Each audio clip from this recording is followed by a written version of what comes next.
Hello everyone, আমি সোমা। আমার নতুন একটি ব্লগে সবাইকে স্বাগত জানাই। এখন বিকেল 5টা বাজে। এখন থেকে আমি ব্লগটা স্টার্ট করছি। তোমরা কিন্তু অবশ্যই ব্লগটি শেষ অবধি দেখবে, কারণ আজকের ব্লগটি একদম ফাটাফাটি আর মজাদার হতে চলেছে। আজকে আমরা সবাই করব ফুচকা বাটি। চলো তাহলে দেখতে থাকো।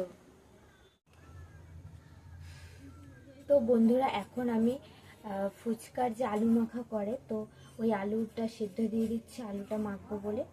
তো একদম ঘরোয়া প্রসেসেই আমি আলুটা মাখবো। তো চলো দেখতে থাকো। তো বন্ধুরা, আমি এখন আলুগুলো সেদ্ধ করে নিচ্ছি। আলুগুলো কাটা হয়ে গেছে, এখন আমি আলুগুলো বসিয়ে। তো বন্ধুরা, এদিকে আলুগুলো আমার সেদ্ধ হচ্ছিলো, আর আমি এদিকে পেঁয়াজ, কাঁচা লঙ্কা, ধনেপাতা এই সমস্ত কেটে নিচ্ছিলাম। আর হচ্ছে আমি ভাইকে অনেকবার বলছিলাম যে দোকান থেকে একটু ছোলা আনতে, তো ছোলাগুলো ভিজিয়ে সেদ্ধ করে আলুর সাথে মাখবো, কিন্তু এতবার বললাম গেলই না, ঘুমাচ্ছিল, গেলই না। কতবার বললাম সকাল থেকে, গেল না তো গেলই না। কিন্তু বন্ধুরা, তোমরা যদি চাও তোমরা ছোলা দিয়েও মাখতে পারো, তো ছোলা দিলে খুবই টেস্টি লাগে। তো নিয়ে কি আর করা যাবে, এটা দিয়ে করবো।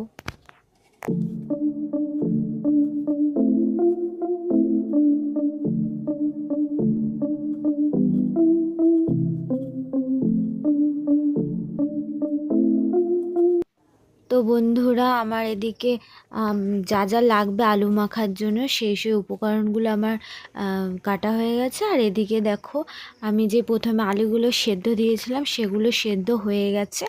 আমি এবার এগুলোকে এখন নামিয়ে নেব। তো দেখো বন্ধুরা, আমি এখানে নামিয়েও নিয়েছি, আর এগুলোকে আমি ভালো করে মানে পেস্ট করে নিচ্ছি আর কি। তো এগুলো তো আমি হাত দিয়ে করতে পারবো না, গরম। সেই জন্য আমি এগুলো একটা গ্লাসের সাহায্যে এগুলোকে পেস্ট করে নিচ্ছি। তো এইটাই আমি এখন মাখবো সমস্ত জিনিস দিয়ে। আর বন্ধুরা, আমি কিন্তু এখন এই আলু মাখাতে একদম কম পরিমাণে মশলা দেব, মানে ভাজা মশলা যেটাকে বলে, ভাজা মশলা দেব, আর হচ্ছে কম ঝাল দেব।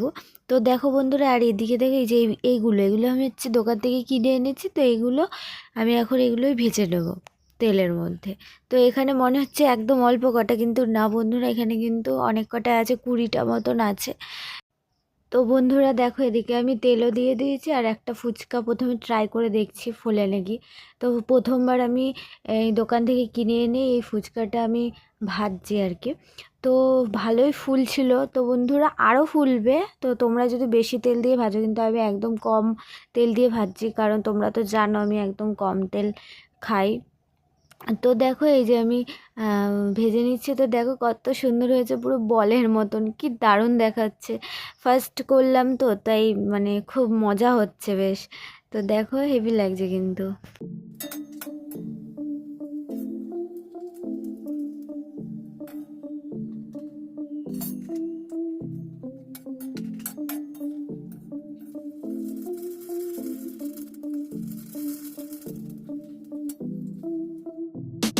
তো বন্ধুরা, তারপর দেখো এখানে আমার সব কটা ফুচকাগুলো ভাজা হয়েছে। তো এই যে দেখো, শুধু একটাই ফোলেনি, আর সব কটাই ফুলেছে। তো তারপর চলো তোমাদেরকে সন্ধ্যাবেলা একবার ভগবান দর্শন করিয়ে দিই। এই যে আমার মা সন্ধ্যা দিচ্ছে, আর ভগবানকে খেতে দিয়ে দিল রাতের খাবার। আর এই দেখো, এদিকে আমি আলু মাখছি, আলু সেদ্ধটা।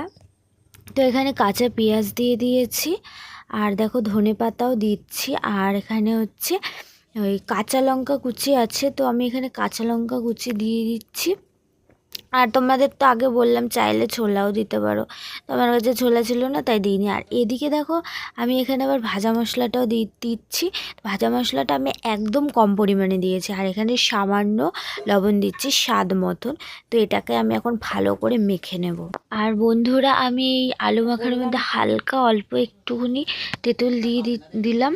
তো একটু টক টক হবে, তো ভালোই লাগবে খেতে, সেজন্য একটু সামান্য পরিমাণে দিয়ে দিলাম। আর দেখো, এখানে বন্ধুরা আমি টক জলটাও বানিয়ে নিয়েছি।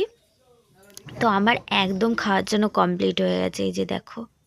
তারপর দেখো বন্ধুরা, এখানে আমি ফুচকার ভেতরে আলু দিয়ে দিচ্ছিলাম। তো এই যে রেডি করে নিচ্ছি, তাহলে খেতে সুবিধা হবে।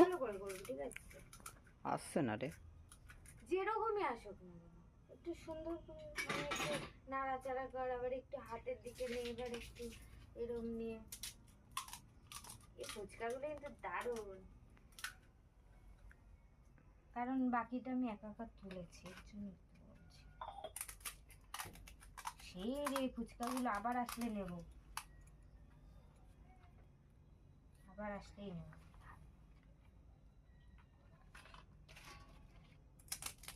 তুলিনি কেটে দেবো, দেখ তুলিনি।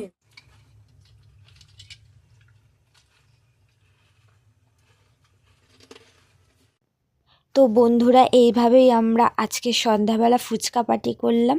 তো তোমাদের একটা প্রশ্ন মনে আসতেই পারে যে আমার বাবা কোথায়। আমার বাবা হচ্ছে একটু কাজের ওখানে গেছে, তো বাবা কিছুক্ষণ পরেই চলে আসবে। বাবা আসলে তো খাবে ফুচকা, আমি রেখে দিয়েছি।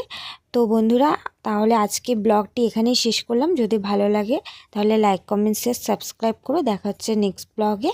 Bye bye.